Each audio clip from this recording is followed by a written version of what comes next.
All right. GMI TV, very first episode. All praises to the Most High. I am accompanied today by a very special guest, former Florida Gator basketball player, Winter Haven basketball player, Devon Walker. How you doing today, bro? Oh, well, brother, how you doing? I'm doing good, bro. Very, very, very, very blessed to have you, bro. It's been a long time coming. Absolutely. I appreciate you taking the time to have me. Yes, sir. Yes, sir. So let's get into a little intro, bro. How did you from Winter Haven, correct? Yeah, correct. So I've been in Polk County since I was about 7. Yes, sir. Prior to that, I lived in Atlanta. Mm-hmm. Bounced around. I lived in Decatur as well. So you might as well say home Polk County. Yes, sir. Yes, sir. So how were things growing up in your household? Everything smooth? Yeah, I mean, it's we had struggles like every other family. Mm-hmm. It's nothing to cry about or whatever it may Yes, be. sir. For the half of my life, I went without, having a male figure. And then the other half, I did, Wonderful. shout out to him. Yes, sir. So, I was blessed. I never went a day without.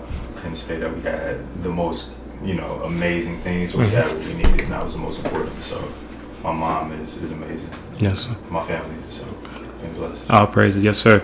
So when exactly did basketball come into play? Did you have any, after school programs that you played at or anything? Mm-hmm. So I didn't start playing organized basketball until I was about 8 or 9, and that really just came like from playing all different sports. As a kid, and like I said, not really having that father figure, whatever it is, your mom is trying to put you in all these sports. Definitely. So football, baseball, track, basketball, everything. Like I was just a part of it. And I just kind of fell in love with basketball around the same time that, my dad ended up coming in my life. So after that, man, it just kind of took off. Did he have any a background in basketball at all? Nah, man. So I come from a basketball family. My cousin was the head coach of the Lady Blue Devils. Nice. My other cousin, Rashad, incredible, another coach as well. And just, everybody in my family played basketball. My stepfather, I refer to him as my dad as well. He came in and he was purely football. Like he played pickup basketball. So he had to switch it up. Yeah. Okay. Man, but they saw that's what I was into, so they latched onto it and went from there. So did you ever think about going the football route? You could have been a wide receiver or. Absolutely, man. That's really what I fell in love with first, man. It was the most natural sport to me, and something that it just came easy to me. But basketball was something that I had to keep working at, and that's what I fell in love with. Nice. Basketball was that grind, so for sure. Wonderful. Okay, so how was it? When exactly did you realize you might be a little bit better than everyone around you? Was it middle school, AAU? When would you say? Man, I didn't even feel that way, honestly. I don't know if I ever really felt that way until probably my senior year of high school. Wow. So, and that's something that I was always conscious of because I was always thinking bigger than Polk County. Okay. Everything that I did. So, even when I'm playing in Polk, I would spend summers down in Dade County and Broward. You go down there, it's more hoopers. So, like, it's always somebody out there that's, just as good, if not better. So, I never really felt that way. My confidence kind of went through the roof my senior year. Senior year of high school? Absolutely. So, who were you playing AAU with prior to high school? So prior to high school, yes, sir. I spent some time with South Point shooters out of Haines City, and then a couple of low league teams around here, but nothing major at that point in time. Okay, so going into your freshman year of high school, did you and Coach Woodside already have a type of relationship or? Nah, man. So really, I met Coach Woodside right before school started. Kind of during those summer workouts where some of the old high school guys were still in the gym. And as I said, my cousin was actually the head coach of the Lady Blue Devils. Nice. So I was actually working out with the girls team. And, that's really where I got all my skill and all my practice in was with girls. Coach Johnny? Yeah, Coach Johnny. Wow. So shout out to him. Yeah, shout out to LBD. Shout out to those girls. Man. Girls get it in. So definitely. I ended up meeting him during the summer. I think at the time I was like 5'6", wearing like a size 13 or 14. Wow. So I wasn't his major prospect coming in the gym, but just being in there every day, we kind of built a relationship. And then, it still wasn't any bias going into the tryouts and nothing like that. So I would say right before school started. Before school started, your freshman year. Yeah. So did you spend a season on JV at all? Nah. Oh wow, that was yeah. the thing, man. So that's like the winter heavy tradition. Mm-hmm. Everybody got to go through JV. Yes, definitely. But I didn't want that to be the story for me. Mm-hmm. Fortunately, though, like Woodside ended up being the head coach. That was his first year, which was my first year in high school. So it was both our first years at winter. Oh wow, okay. Right. So about 2008 around. So yeah, dang, I'm getting old, man. 2008, 2009, somewhere in there. Mm-hmm.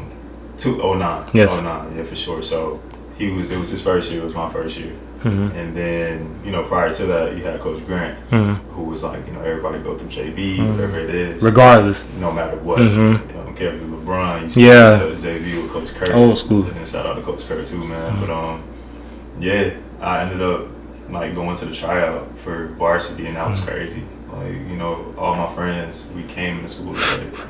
They going to the JV side. Thinking y'all were gonna be teammates. I'm 5'6", Yeah. with some big feet, Mm-hmm. slow. Yeah. And here I have. Well, 5'6", size 13. Yeah. Sheesh. Yeah, man. I had an awkward body. Yeah. Okay. Awkward body. So, man, that first day of tryout, everybody looking at me crazy, and I'm just going to the varsity side. Mm-hmm. And, I get out there and the game's moving fast, but I had a little bit of skill, and I just kind of stuck with it. Nice. They called me back to the second tryout, and I was like, cool. For sure. Nice. Okay, so I guess so. From then on, your high school was just on the run. You didn't have a chance to get a little break for JV. You went straight to the big leagues. Yeah, so sure. I guess how did that mold you going straight to varsity for your high school career? Man, it grows you up quickly, and that's the least I could say. I mean, Winter Haven was known for having football players on the team too. Yes, sir. So bringing that culture from the football team into basketball, it was hyper athletic, hyper dominant, and you didn't have a time to like be weak or afraid. So just me having that experience as 15-year-old, 14 actually, when I was on varsity, having that experience playing against 18-year-olds, man, it was something that just molded you, and it just like numbed you to everything. It was nothing I was afraid of. Okay, so you had that.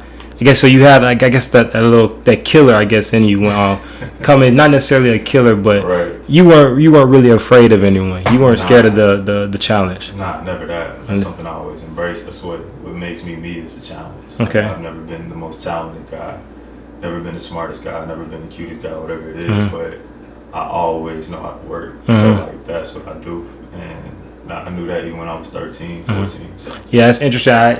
Since back then, you always had the rep of being, a gym rat. Period. Give you the keys to the gym. I tell you, absolutely, man. Like, parties and stuff were cool. I never really went. I would go sometimes, but they were cool. Yeah, they were cool. Like, I would go sometimes, but most of my time was spent in that gym. Nice. And that's just growing up, man. I had a few friends, whatever it was, but I wasn't the most popular kid, whatever it was. So I found my happy place with basketball, and that's where I could just, be me and kind of get all the frustrations out of life and everything like that. I could just hoop. Okay. And that's just what I fell in love with, and that's what I'd rather do as opposed to go, you know what I'm saying, stand on the wall and talk to my homeboys. Yeah, definitely.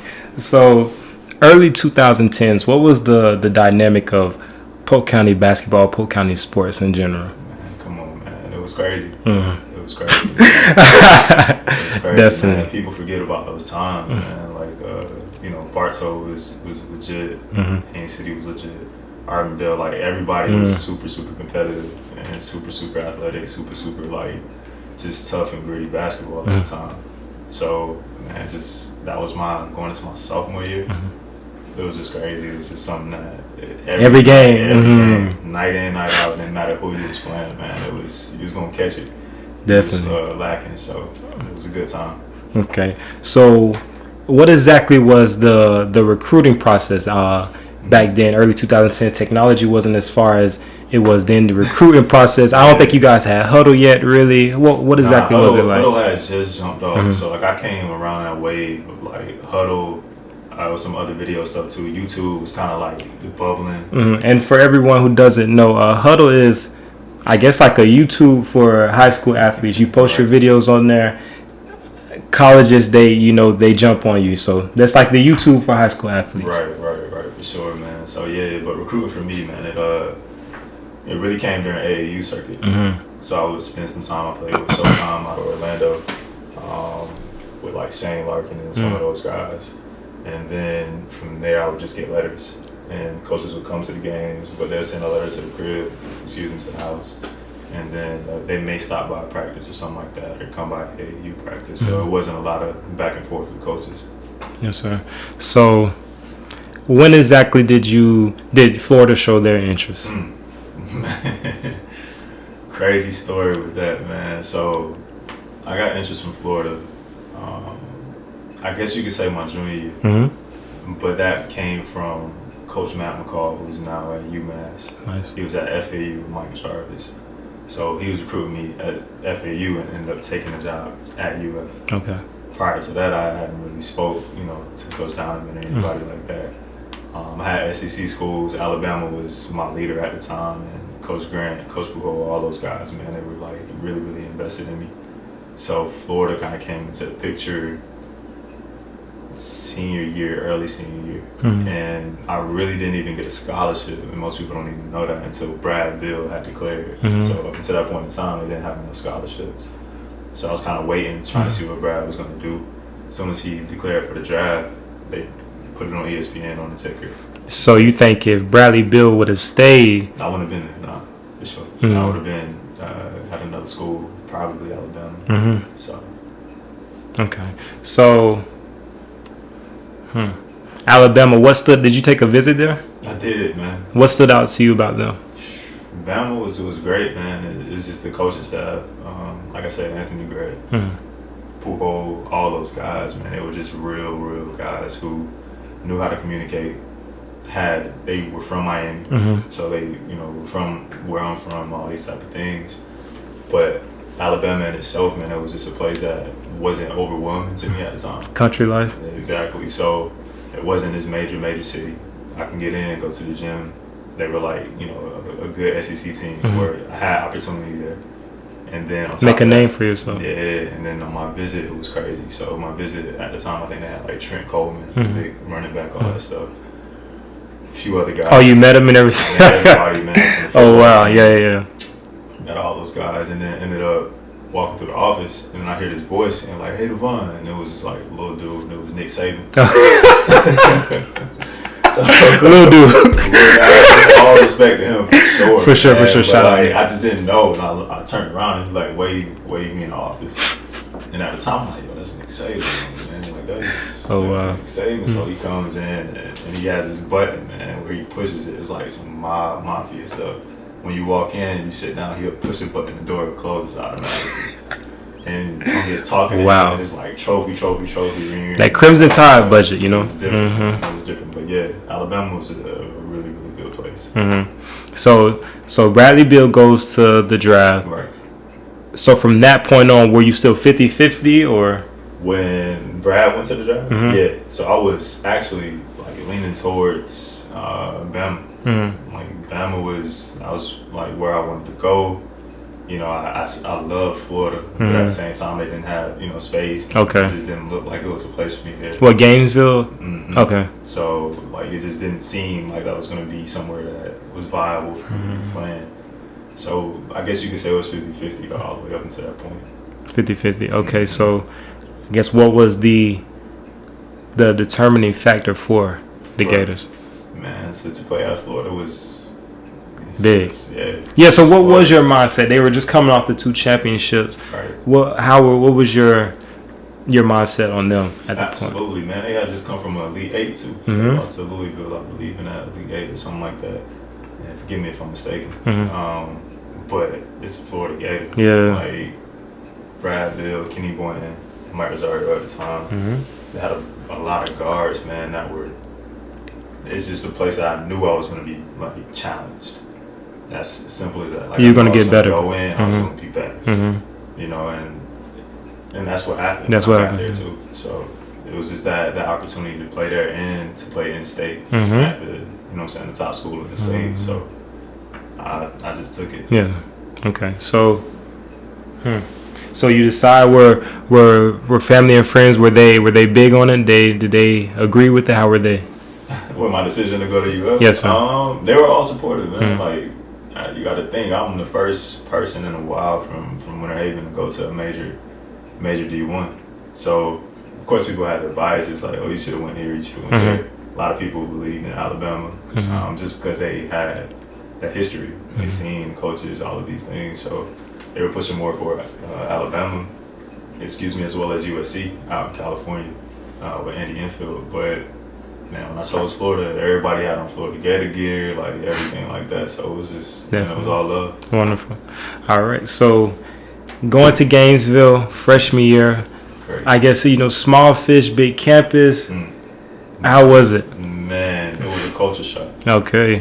Coming where I'm from Northeast Haven. So, you know it. The demographic there is not, what it is at Florida. Yeah. So just going there and just seeing all these different people and the freedoms and the different languages and different socioeconomic statuses and stuff like that, man, it was different, but it was something I loved, like just being around and new experiences. It was crazy. Okay. So then coming onto the court, when was the first time you did meet Coach Donovan? I met Coach D when I was in Atlanta. So we played, I don't know if you know him, Shabazz Muhammad. He's a lefty. Where did he go to? He ended up going to... Was he Villanova, Connecticut or something? I don't know if he went to... I don't know where Baz went. I'm sorry, excuse me. But, it's all good. May have been like... UNLV or something? I don't know. I gotta get that right. You looking at it up, right? Yeah. Oh, you went to UCLA. UCLA. Lefty, man. So we played Baz at Oglethorpe in Atlanta. And I just remember Coach D just staring down and all the coaches like talking to this man. And he was just like staring down or whatever. And then I had a call, went off the rim. Boom! Going crazy. Yes, sir. Everybody looking crazy. And then after that, he kind of he said a few words because at the time he couldn't really talk to players. He said a few words then, so that was my first encounter. And then after that, he came to the city a couple of times and watched me play and work out. Okay. So he watched you play games or just workouts? Yeah, both. So he came to a couple of games, and then we actually had a couple of practices where I had to do an individual in front of him. So it's just me, everybody else in the gym looking at me on the court, and then people from Winter Haven High School were standing around like everybody. So it's just wow. Yeah, so he's just doing that and just watching. He's just assessing everything. Okay, so freshman season, what were you expecting coming into your freshman season? I thought I was gonna go crazy, honestly. As a freshman. Yeah. Okay. Like I said, my senior year I was super confident, and I know the work that I had put in, and I knew what I was willing to do to be on the court, and I just didn't account for just that big gap from college to high school. No matter how good you are, everybody like that you know that, but you don't know that until you're there. So you get there, and I'm now going against Casey Prather, Dorian Finney-Smith. Every day. Come on, every day, day in, day out. Like my first workout, I couldn't even breathe. Oh wow! But it's not because I was out of shape. It's because they kept just like hitting me in my chest. Okay. Boom. You know what I'm saying? Boom. But showing you how it's exactly. Okay. But I kept coming back, and that's what they respected. Wonderful. But coming in, to answer your question, man, freshman year I was excited. I expected and kind of predicted to be playing a lot and being able to go out and score how I did in high school and all that stuff, but it didn't really work out like that. Okay.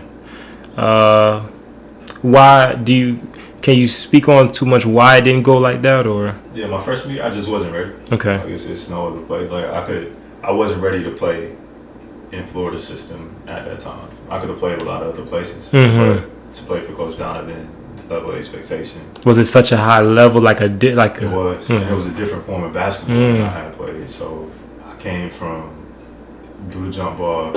I started doing the jump ball at 6'5". Yeah, so I would do that and then run point and kind of had the ball in my hand in most of the game, and now transitioning over. My freshman year, I come in, I'm recruited as a wing, as a guard. One of our power forwards ended up quitting. He left the team, and I left a slot that needed to be filled. They moved me down to the 4. So I went from playing guard to power forward as a freshman. Oh, wow. That in college. Yeah. So I'm 180 going against the SEC power forward who's 6'10", 210 up at 6'10", athletic. So it was like a different adjustment for me. Were you the only option to fill that void at the time, or? I wasn't, but I ended up like getting it because of my toughness and how athletic I was at the time. So, I just kind of fell into place. That's just where I was. I was gonna get minutes on the court. We were so deep at guard. Yes, sir. So, where things begin to get a little bit more interesting, sophomore season. Yeah, man. Okay. It's crazy. So, yes, sir. Freshman year went by, and I had a roommate. So 2 of my roommates decided to transfer out. They were both freshmen as well. I'm thinking both of your roommates. Yeah, like I'm thinking, all right, cool. So at the time, I'm like, man, I don't know if this is a place for me. Yeah. That's just where everybody goes to. Like, man, I can go be playing here. Grass always looks green. So I say I'm transferring.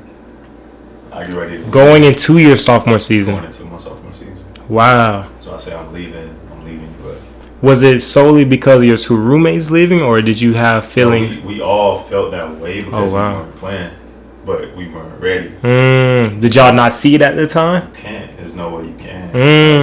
As a basketball player, as an athlete, you feel like, all right, I could play with anybody. I can do anything. But what you don't see are the defects, the liabilities in your game, all these different things that are assessed when it's time to give out minutes. So from there, man, I said I was leaving, and then I got a call from Coach D. I was in Winter Haven working out. He said, come back, you can redshirt XYZ. So that summer, and I was waking up at like 4:30 every morning, and I got 1,000 makes a day. All right. So I want to pause right there. I want to take a small look at a particular interview that Devon gave prior to going back his sophomore season. So let's take a look. Main focus was mid-range, but also working on long range. Fortunately, the long range ball been going in for me. It's possible you could start shooting on tomorrow. You find yourself on top of the coach. It doesn't really matter. It doesn't really matter. And this offense is not, a big difference between those two. So I'm pretty comfortable with it. How do you think of all the injuries and suspensions and everything going on? That's part of the game. It happens, man. I mean, unfortunately, they did happen, but it's not going to hold us back from trying to win games. And it's not going to last the whole season. So. Take us through that conversation with Billy when he, asked you not to redshirt this season. I'm gonna stop it right there. So, getting research for the interview, late night watching this, and that immediately stood out to me. Coach Donovan asking you not to redshirt. So, briefly give everyone watching a brief summary of what exactly a redshirt is. So a red shirt is basically foregoing athletic play, and just kind of retaining that year. So if I'm a sophomore, I decide to red shirt, I can use that sophomore year the following year. I just wouldn't be able to compete during athletically. Yeah, exactly. I still academically go through, finish my sophomore, my second year. But it's basically just sitting out for a season. Okay. So Coach Donovan asked you to forego the red shirt. So let's continue the interview. It happens, man. I mean, unfortunately, they did happen, but it's not going to hold us back from trying to win games, and it's not going to last the whole season. So. Take us through that conversation with Billy when he, asked you not to redshirt this season. So, take us to that conversation, Devon. How exactly was that? Yeah, man. So, we had just had a scrimmage against Georgia Tech, and then I actually ended up coming in and I hit like 4 threes or something. Oh, wow. In like a short amount of time, so I was shooting the ball well. And then after that, came back to practice. We had a few injuries, and then a couple of guys got into some issues, some off the court stuff that they weren't able to play and suit up. So it was after one practice, Coach D just walked up to me and just kind of told me like there was an opportunity for me to play and actually play my position, which was the one. I was playing point guard. Oh wow! So yeah. A 6'5" at that time. Yeah, man. Yeah, okay. Yeah, man. I was 6'5", 6'6", playing the one, so it was good for me. I enjoyed it, and I looked at it as an opportunity. Yes, sir. All right, let's go back to the interview. It was after practice, man. He came up and talked to me. Of course, over the past few weeks, he was looking at me kind of like evaluating how I was playing. And this is you said the summer or the spring prior, you said you were working out crazy. Yeah, man. So that was like the 4:30 every morning. I was out in the gym, outside, however I can get shots up, I was just shooting.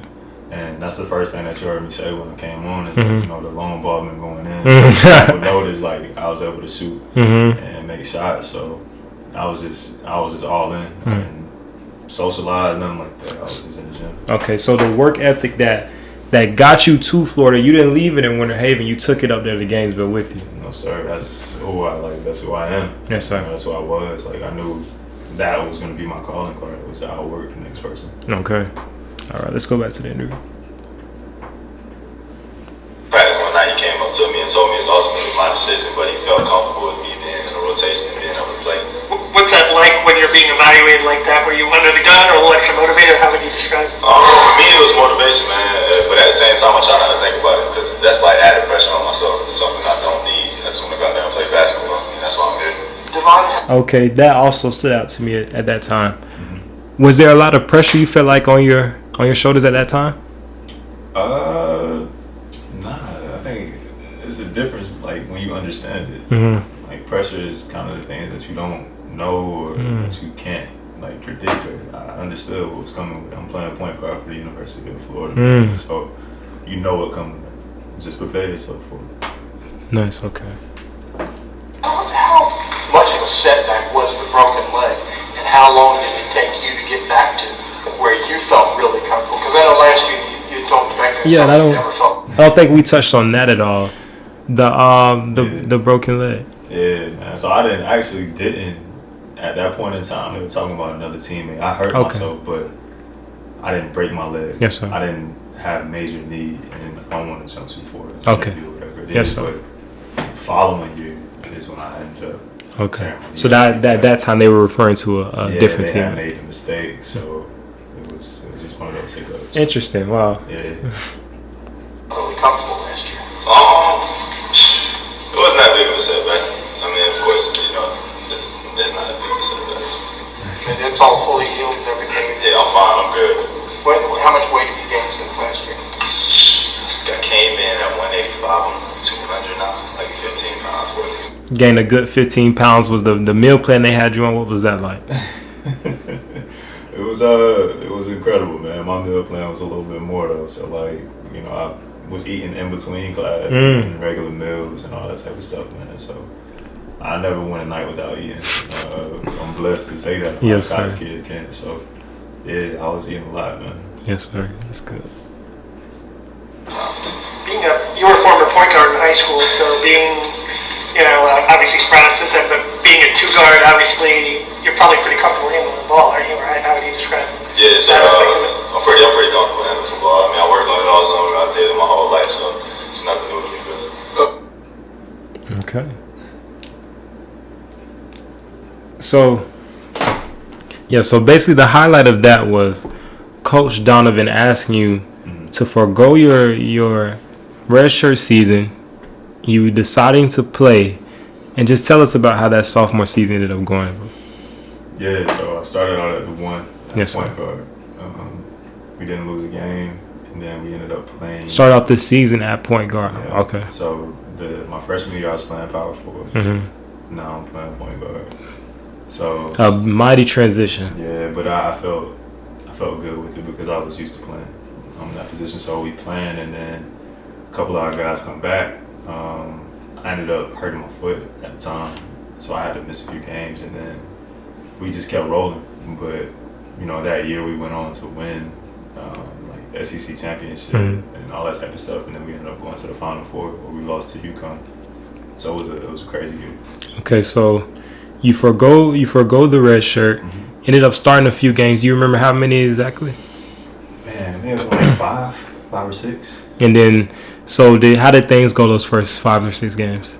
They were good. It actually went well, man. I was able to run a team. I was scoring the ball decently. Like, I was doing well. I was playing well. We were down a lot of guys from suspension and injury, but we still pulled through a game. So our confidence is through the roof. Okay, so they end up coming back.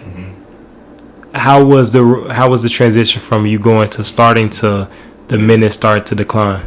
It was tough, honestly, man, because one was kind of hindered by injury, so I got hurt, but also those guys, I'm going against Scotty Wilkin and trying to get minutes from him. Casey Hill, who you know, like Scotty's SEC Player of the Year. Yeah. Casey is Casey Hill. McDonald's All-American, incredible talent. So I'm fighting for minutes with those two plus injury.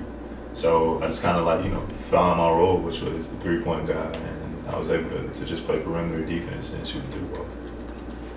Nice. Okay, so Casey Hill, we can speak about him real quick. What was you guys' relationship? Man. How was it? That's my guy, man. Casey is my guy. He's truly, man, a beautiful soul. And because I know he had very high expectations. I'm looking at it right now.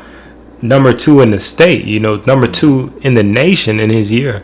Things, as we see, it didn't necessarily go as he most likely planned. How do you feel like you might know kind of why that went like that? Yeah, I don't know. I mean, only he would be able to tell you that straight up, honestly, but man, he worked every day. Like, he never took a day off. So, sometimes things just don't line up with people's expectations, which is fine. Like, the only person that matters in that situation is him. So, I'm pretty sure, like, he would be able to tell you the ins and outs of why, maybe physically, mentally, whatever it may have been. But I don't know. I mean, to me, he's still successful regardless. Definitely.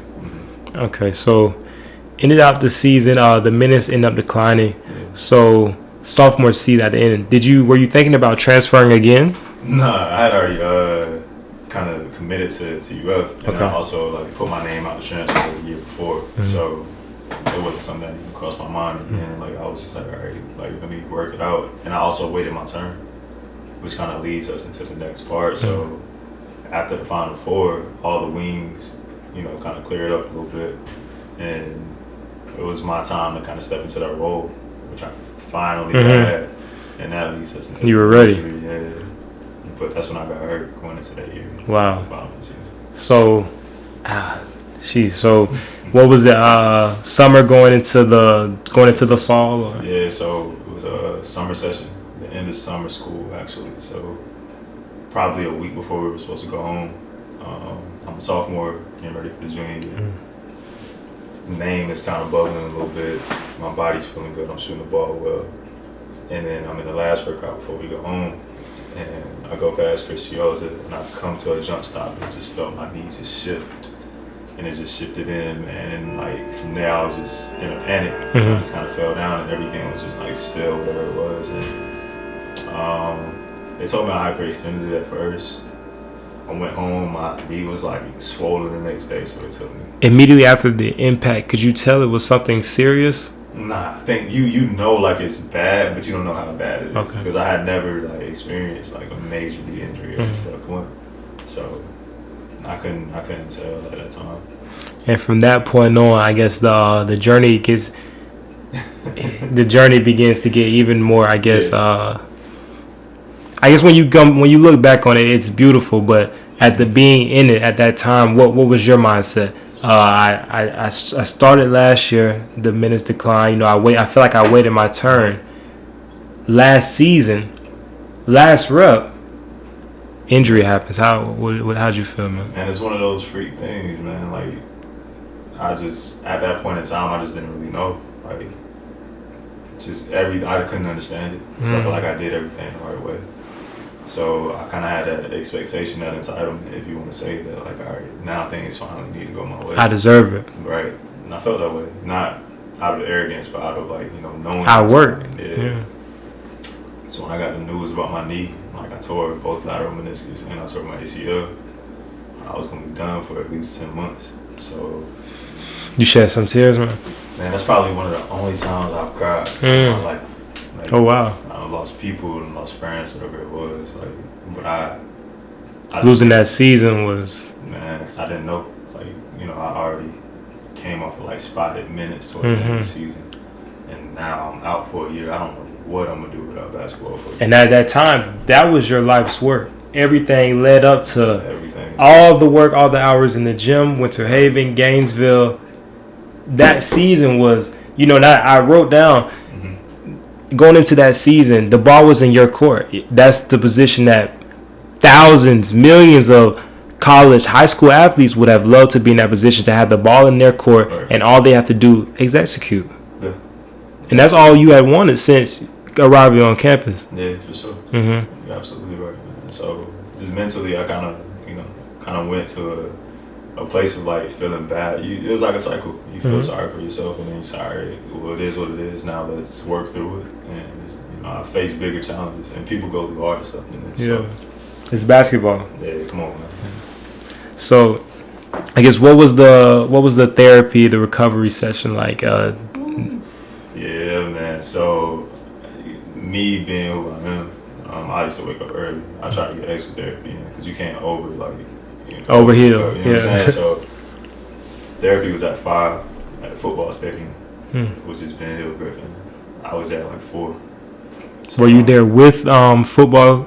the football team is in there. Some of the other people that I heard are in there as well. So, like, you're just kind of in there with a mix of athletes. So, I was there like 4 in the morning every day. And just going through it is painful, but it gets better with time. As with anything else. So it was gruesome, but at the same time, it's fine. I live. Okay, so for people who have never experienced a major injury, an ACL, coming back from that, I guess learning how to walk again all over. What was that process like? Right. I literally had to do that, learn how to walk all over again. So I tore more than just my ACL. Like it messed my knee up pretty bad. Okay. But man, it's when you finally get back on the court. Is that what you're asking, or I want to make sure I'm Yes. question. So, yes, like the process of building it back up. Yeah, it's tough, man. It's tough. It's frustrating at times because you're so used to doing what you your body's so used to just doing stuff like getting out of the bed in the morning, or squatting down to pick something up or whatever it may be. You just can't do it, and it's never really the same after that. But the crutches, all that type of stuff is super aggravating, but it doesn't last forever. So it's one of the things you get through the beginning. Towards the end, you'll be fine. Okay, so at that point, that season, what was your eligibility like at that point? So I had to take a medical red shirt. Okay. So we talked about red shirting earlier. So I lost my junior year athletically. I still went to class and did everything I needed to do. So. But athletically at that point, you still had 2 years left. Correct. Okay. As whereas you would have had 1 left. There you go. If I would have played that junior year. Okay, so did you feel any pieces of resentment at that time because you were dealing with someone who things you could have had an extra year back then, and now you still, Coach Donovan is still the coach, correct? For that junior year? Yes. Yeah. So the year I guess the year, yes, while you're building it back up, your junior year. While I was in rehab, Coach Donovan was still the head coach. So did you guys have any talks or? Yeah, we spoke. Okay. We spoke. I mean, obviously, like he has to deal with the team, but we spoke. He checked in. The whole staff did, so I'm grateful to them. But yeah, I mean, it wasn't much that they could really do. It's like, all right, make sure you rehabbing, be ready, be prepared, be locked in. So that's what it was. So how healthy would you say you were the following season? I think physically I was there. Like physically I was at probably 90%. 90. But I think mentally that's the biggest thing. Coming back, you don't think you can do certain things. Oh wow! Mentally, you feel like you're holding yourself back. So, what was the explosiveness? The explosiveness like? It was there, but it wasn't. It took probably another year for that to even come back. So, just that whole junior year that I played, Coach Donovan leaves. We get a new coach. I'm trying to, what I'm saying? Mike White comes in. Respect to Mike White. He comes in, but I was fortunate enough. I actually started that year, coming off an injury. So I was actually coming in playing at the 2 and the 3 starting, and just kind of up and downs, inconsistencies. That's all it was. Okay, so senior season ends. You end up graduating from Florida Right. with a degree in criminology. So what made you major in that? What made you choose criminology? Yeah, I didn't start out in criminology, man. I started out as a business major. So just kind of playing basketball and doing, business at the time. Silly me, I'm thinking that I may just be able to do criminology and kind of use that as a segue into law school. So that was my idea behind it. So that's why I ended up doing it. I don't regret it at all, but that's how I found my way into it. Okay, so I guess 2015, 2016, you're graduating from Florida with a degree. Might not necessarily been what you planned on when you were, when you enrolled and everything. What was the energy like, I guess, back hometown? Things didn't necessarily go out the way they were supposed to athletically. How was it when you came back home? What was the energy like? Man, so really for the entire tenure of me being at UF, at the University of Florida and playing, just back in the city, it was mixed emotions. Of course, you come from a place where we all kind of started out on the same starting block, and I was actually able to go play D1, whatever it was. But it was a lot of talk about, how I didn't deserve it, how I wasn't this, how I wasn't, they knew I was going to fail, and all these different things.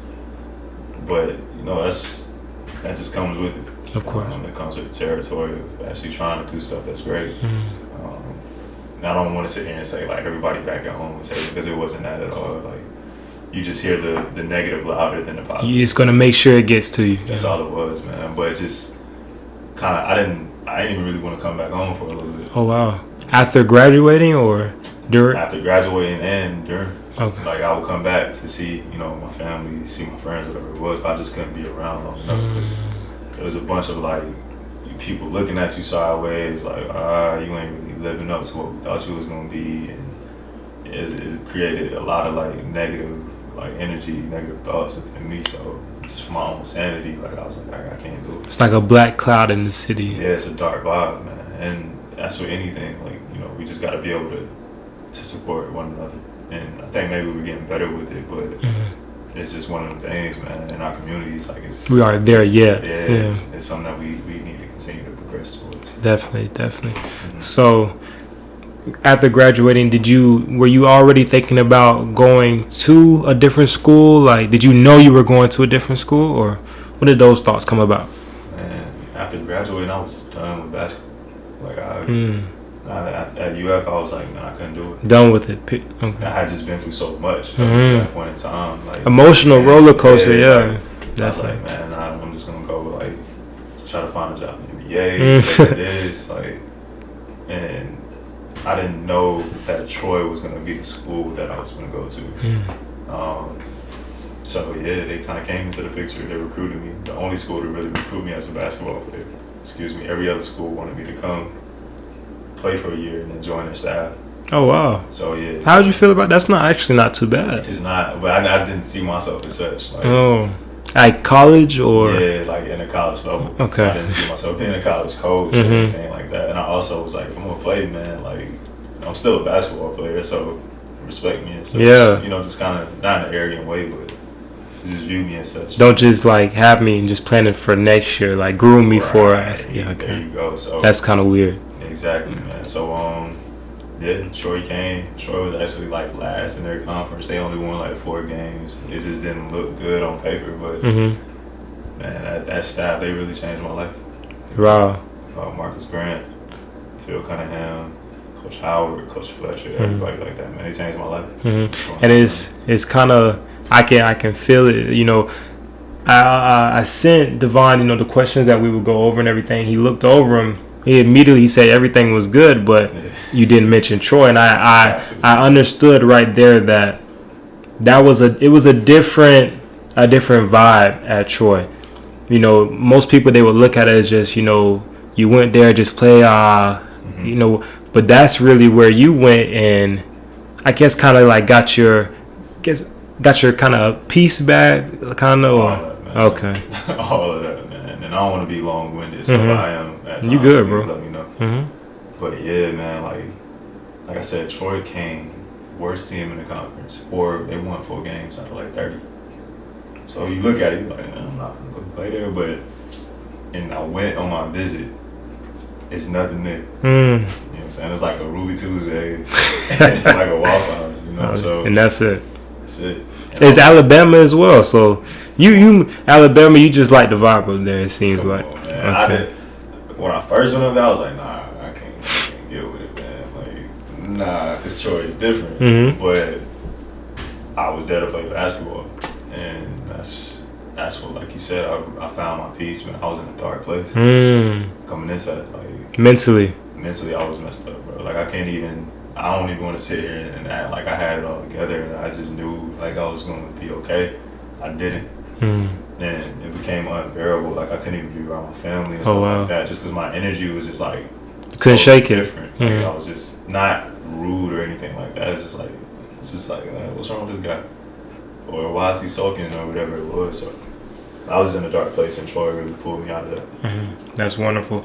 And what was, I guess, the deciding factor on? Did Troy make you, the coaching staff, did they really make you want to continue playing basketball, just interacting with them? Because you said you weren't really thinking about it at all. So just the environment there, just okay. Man, Marcus Grant, that man is incredible. The man drove down to Gainesville from Alabama. Oh wow. Drove all the way down. We went and had lunch, and they said, "Look, we know your numbers are this. We seen this. We know who you are. Just come give it a shot." So, and we ended up going up to Troy to the visit. They sat me down. And I was like, "Look, you want to play? We need to play." And that was it. And it was up. Come on, man. It's up from there. For sure. All right. So I want to play one more video.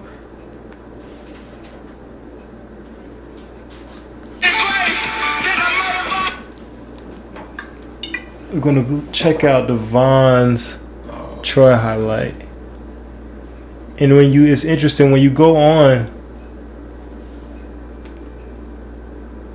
when you check it out, you see that you were the one that made this yourself, you know, and it's like it kind of gives you.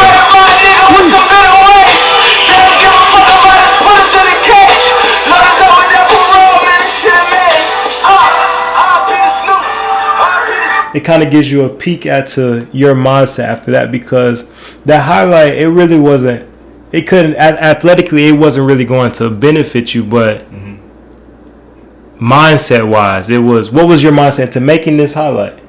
To making it? Yes, like what caused it? Man, really, we had just won the championship, the Sun Belt championship. So we won the championship and get ready to go play Duke in the tournament. Oh wow. And I was like, I kind of want to, I want to play after this. Like I found like that passion again. Okay. And everything was reignited. So I just kind of sat down at a computer and just figured stuff out and put it together. And I had a little bit of help too. But I just knew that this was more for me than it was for anybody else. Exactly. Like this is like, man, that's the second time I cried. Oh wow. I won the Sun Belt Conference Championship. So oh wow. I only cry around basketball, but yeah, this was for me, like, it showed me, like, man, just the year before I was at the end of the bench. Felt down and out. Sleeping in, like, I was just, kind of going through a lot. And this right here is just, like, God, man, and family and love.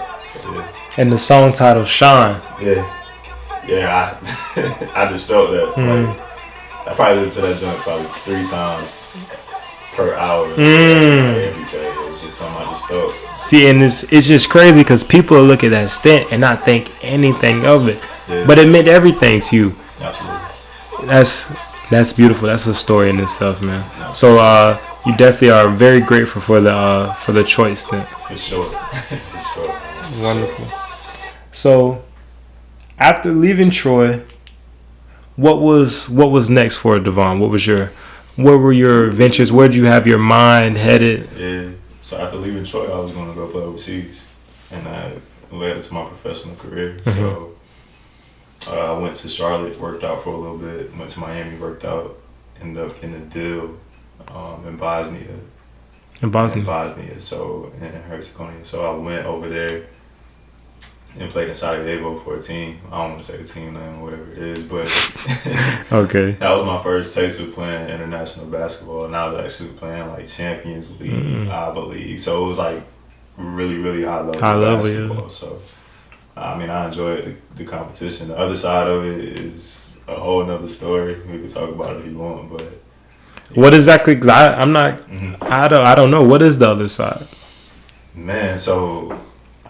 And a lot of guys overseas, like I said, man, I gotta respect them. You know, I respect anybody that's waking up every day doing what they love, man. But For sure. just the struggles you go with and go through overseas are different. A different country. It's different. So, and once again, if I'm being long-winded, please let me know. But when I got over there, it was a hurricane. What was the hurricane that hit? Irma or something like that? Yeah. A few years ago. So I get there. They cut my Wi-Fi off. I can't talk to my family, and a hurricane is hitting. So like I'm going through that struggle on top of like just the ins and outs of Being in a different country, not the language, the food. Yeah, that never really bothered me until the money started getting a little messed up, Asian situation and stuff like that. But it was tough. And then like in the winter they cut my heat off. Oh wow! In the winter. Come on, man. So I'm in that joint. I'm sleeping with like a sweatsuit on with like two blankets, but I was doing it because I love hooping. And I wanted to play. So that was my first stop, and I ended up going to a few other places after that. So did you enjoy the overseas stint? How was it overall? Basketball wise, I loved it. I love playing. You get to wake up every day and play basketball, man. Like that's a dream in itself. The business side of it, I wish I knew more of the acumen coming into it, but it is what it is, and things played out the way that they did. I wouldn't change it. But overall, man, it was a great experience. I've been all over the world. Yeah, all over the world. All over the world. Yeah, it definitely experienced a lot of things that many can't say. Right. And acquired a lot of knowledge, wisdom throughout all the experiences. So far, the encounters that you had while being at Florida, the ups and downs, the roller coasters, emotionally, mentally, physically. Looking back at it, what's just a few things you would tell? Because March Madness just ended. There are players going through it right now. Right. What's just a few words of advice you give to them?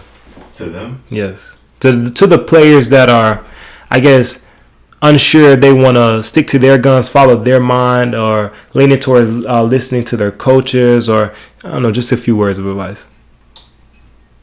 I would say a couple of things. So one is don't be the person that let life happen to you. Don't be a victim of life. And two, if you know that's what you want to do, go do it. Because it's just like empty yourself. That's something that I live by now. Like, whatever it is, man, just get it out your system. If it fails, it fails. Whatever it is, but at least you tried. You know what I'm saying? I guess it's 3 is just stay ready. You never know when the opportunity will come. You never know. Yeah, wow, because you went sophomore season, players got hurt. You didn't know you were about to jump in. There you go. You're right. So that's life in itself. Life, definitely. Just outside of sports, man, it's just really preparing yourself, staying on top of it, and when the time comes, you're able to seize it and take it and run with it. So do you carry a lot of the lesson that you gained from basketball into life? And Absolutely. Okay. Absolutely, man. You're able to scale all of those lessons over into your relationships, to the way you handle situations, with adversity in the eye, and all of those things. So, man, basketball is literally a microcosm of life. Definitely. So that's just how I see it, and it's still those skills and disciplines that I learned back then, and I'm still implementing them into everyday life now. Wonderful, wonderful. So I guess I want to talk about the lock screen now that I mentioned that I saw the day that he came into Walgreens. I was walking behind him. He had his phone face back so I could see the lock screen and glanced at it real quick and saw that it said, is it still your cover at this moment? Or? Nah, I got a new phone now. Okay. Man, but, you want to just tell them what it said? You can.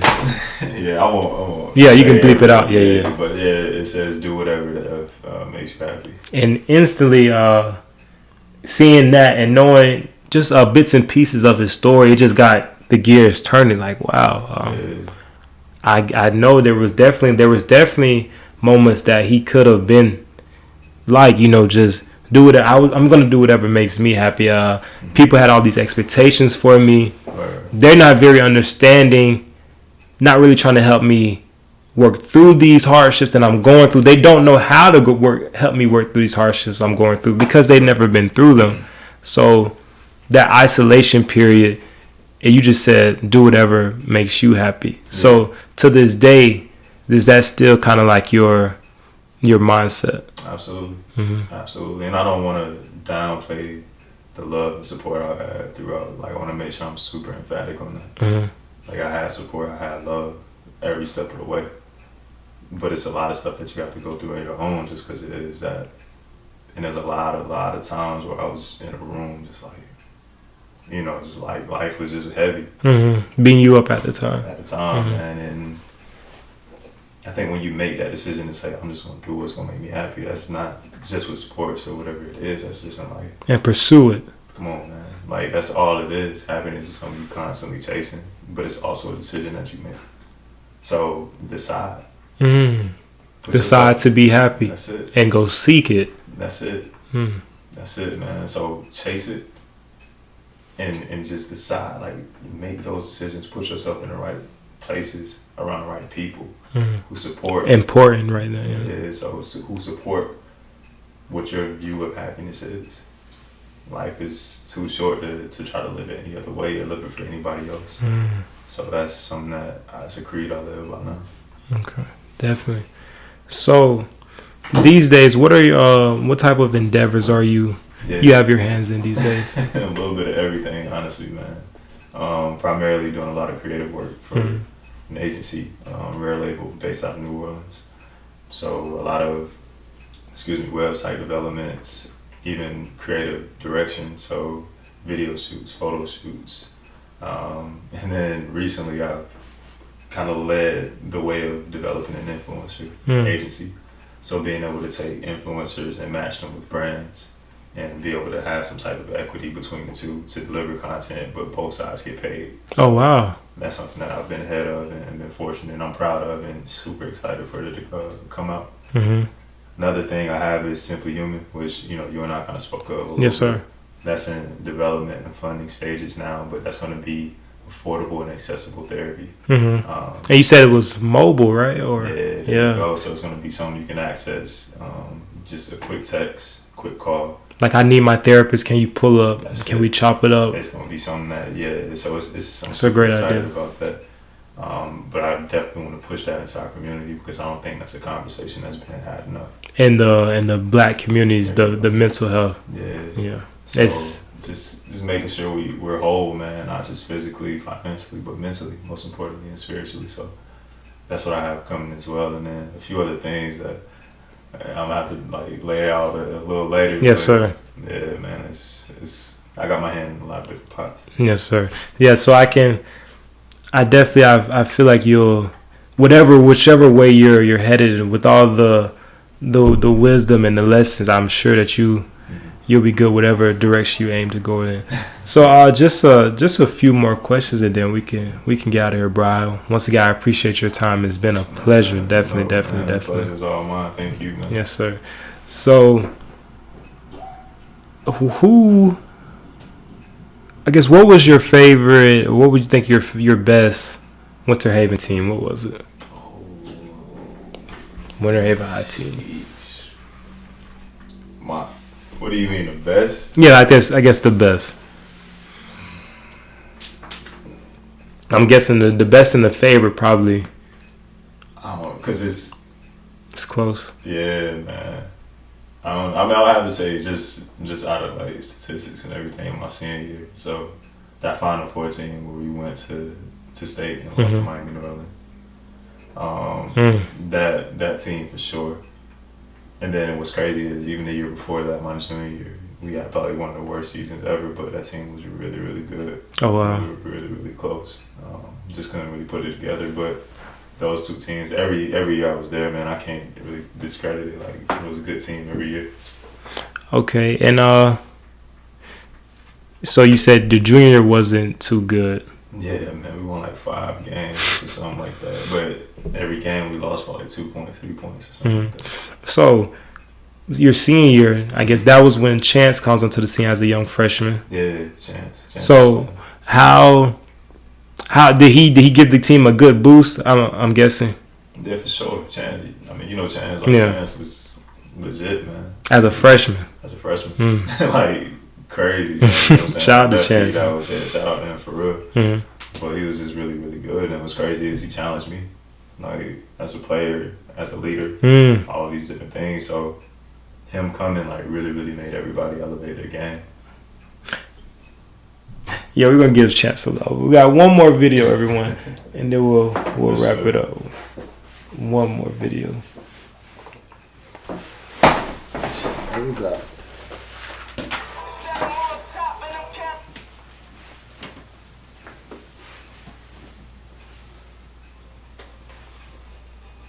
I'm a bit of an overachiever. I go the extra mile to make sure people have a good day. Hey, that's me. All right, so this is We're here with Winter Haven basketball coach Tyrone Woodside. It is going into your senior season. Ready to lead the Blue Devils on to big things this year. Talk about your summer play. It was pretty solid, and what we can expect to see out of the Blue Devils this year. Well, we were pleasantly surprised this summer. We had a new influx of young and inexperienced talent, which is a good problem to have. But we were very impressed. They exceeded our expectations, and even though we keep the bar raised high for them, they're ready for the challenge, and I'm pleasantly surprised. I look forward to the challenge this year. Okay, on your left here, we have Devon Walker, one of the best players around, and obviously he'll be playing Division I. All right, so that part stood out to me as well. They refer to you as one of the best players, in the county, and instantly the shyness, it appears. Very shy, very humble, and I appreciate that a lot. Where was that instilled in you?